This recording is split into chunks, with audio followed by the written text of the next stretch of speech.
Tapi di setiap beliau mengalami kegagalan atau keterpurukan, beliau selalu menerapkan satu resep ini, satu rahasia ini, ya, yang dimana satu rahasia ini itu juga pernah aku alami dalam hidup aku. Gitu. Assalamualaikum warahmatullahi wabarakatuh. Halo semuanya, jumpa lagi di DN Sutari.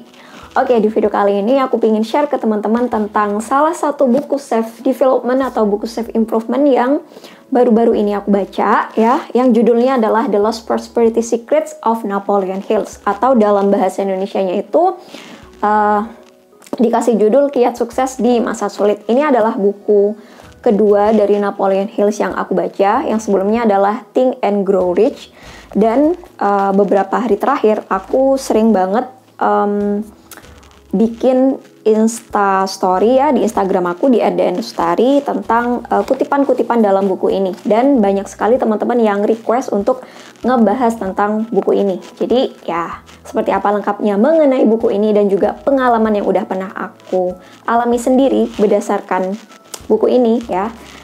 Untuk seperti apa lengkapnya, simak terus videonya ya.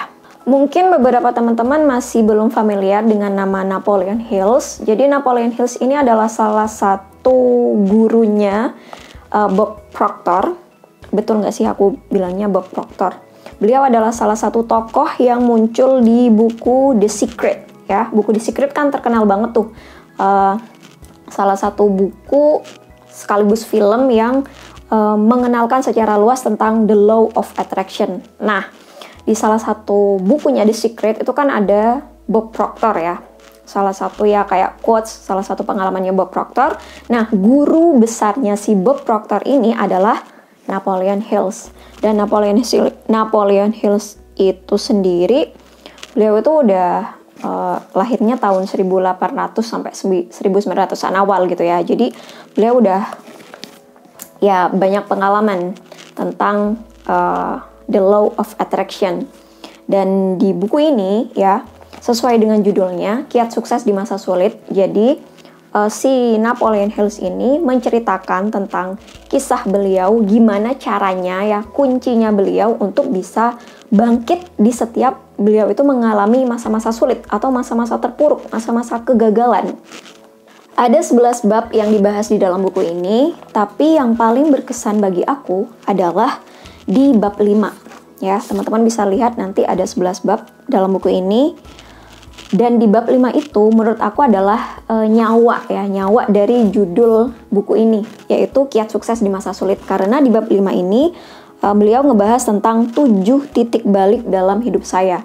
Nah, di bab ini beliau menceritakan gimana beliau itu mengalami yang namanya gagal, kemudian bangkit lagi, gagal, bangkit lagi. Tapi di sini akhirnya aku kayak menemukan kunci gitu ya. Salah satu kunci beliau bisa berhasil setiap beliau mengalami masa sulit. Nah, di sini di buku ini tidak langsung dikasih tahu gitu ya bahwa inilah kuncinya, tapi kita tuh disuruh mikir sendiri.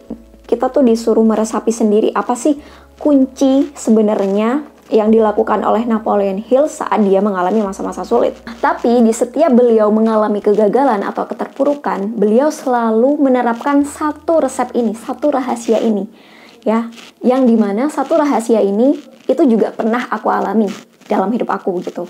Nah, rahasia sukses dari Hill dimana dia setiap dia mengalami masa sulit, ya, keterpurukan, kegagalan. Nah, rahasianya adalah ini, beliau memberikan lebih dari apa yang beliau terima.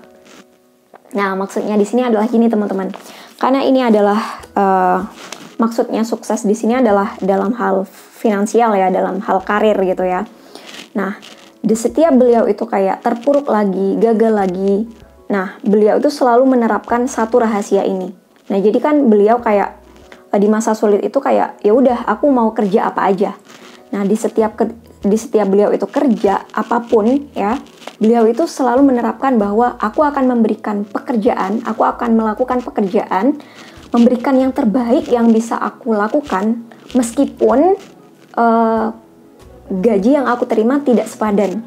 Nah, jadi beliau tuh kayak memberi lebih dari apa yang beliau terima. Dan itulah ya salah satu yang pernah aku terapin dalam hidup. Jadi kalau teman-teman udah ngikutin aku dari lama, aku sering cerita bahwa sampai detik ini aku tuh seorang guru, ya, guru honorer, bukan PNS, bukan P3K, dengan gaji ya ratusan ribu rupiah per bulan. Tapi di awal-awal karir, ya, aku tuh selalu menekankan itu tadi, memberikan yang terbaik, memberikan semampu yang aku bisa, ya, meskipun gajinya atau upahnya tidak sepadan, dan berusaha sekuat mungkin untuk tidak mengeluh, tidak membicarakan tentang kekurangan uang yang aku terima. Dan ini juga yang dilakukan oleh Napoleon Hills. Nah, alhamdulillah ya, dari satu rahasia itu, satu resep itu bisa mengantarkan aku sampai detik ini. Saat aku memberikan lebih dari apa yang aku terima, ya Allah pasti tahu gitu ya, semesta pasti tahu apa yang kita berikan. Dan ya sekarang ini yang aku terima, yang aku rasain adalah jauh diberikan yang terbaik dari Allah gitu. Nah, sama juga seperti kisahnya Napoleon Hills di sini.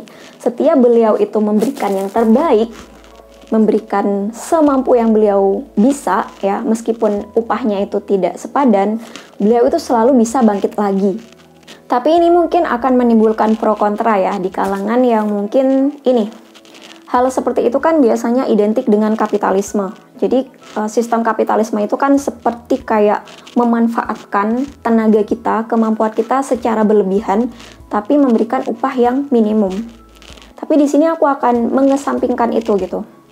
Jadi balik lagi tentang feels, teman-teman, balik lagi tentang the law of attraction.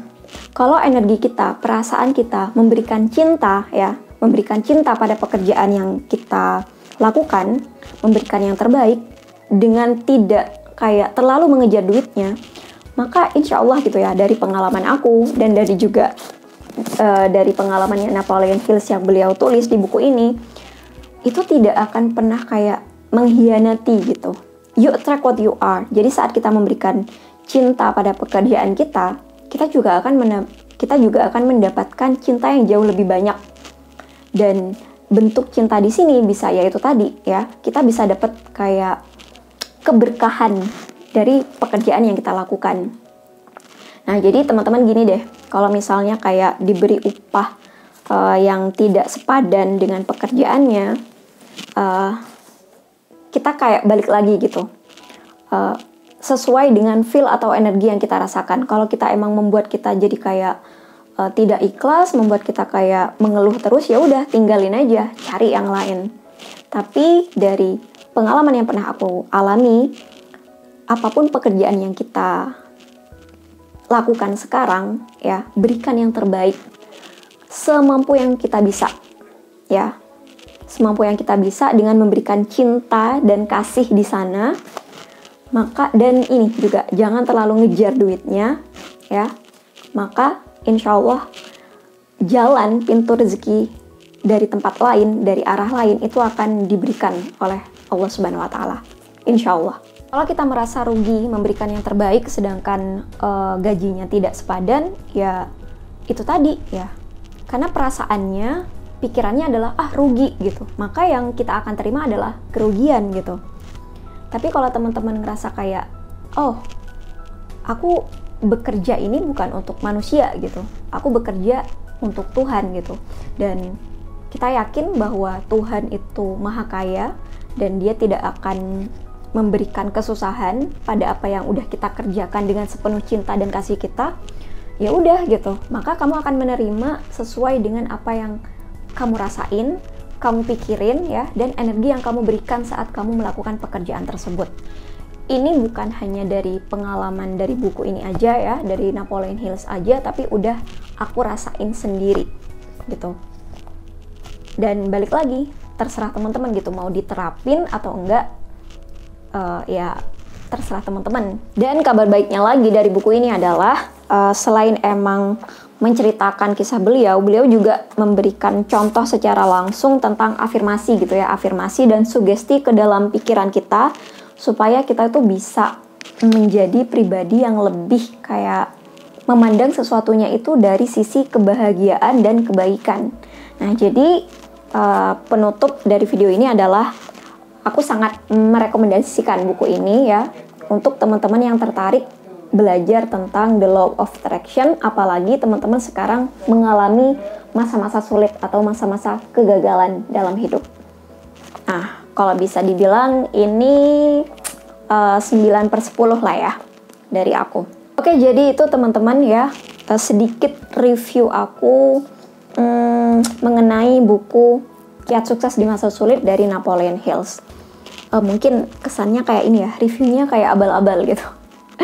Tapi ini worth it, buku yang worth it untuk teman-teman koleksi, terutamanya yang suka dengan buku-buku tentang the law of attraction. Oke, mungkin itu aja di video kali ini ya. Teman-teman yang pingin tahu tentang buku-buku apa aja yang aku baca ya, spoiler tentang bukunya, teman-teman bisa ikutin Instagram aku di @dnresutari. Oke, mungkin itu aja di video kali ini. Sampai jumpa lagi di video-video yang selanjutnya insyaallah. Assalamualaikum warahmatullahi wabarakatuh. Bye-bye.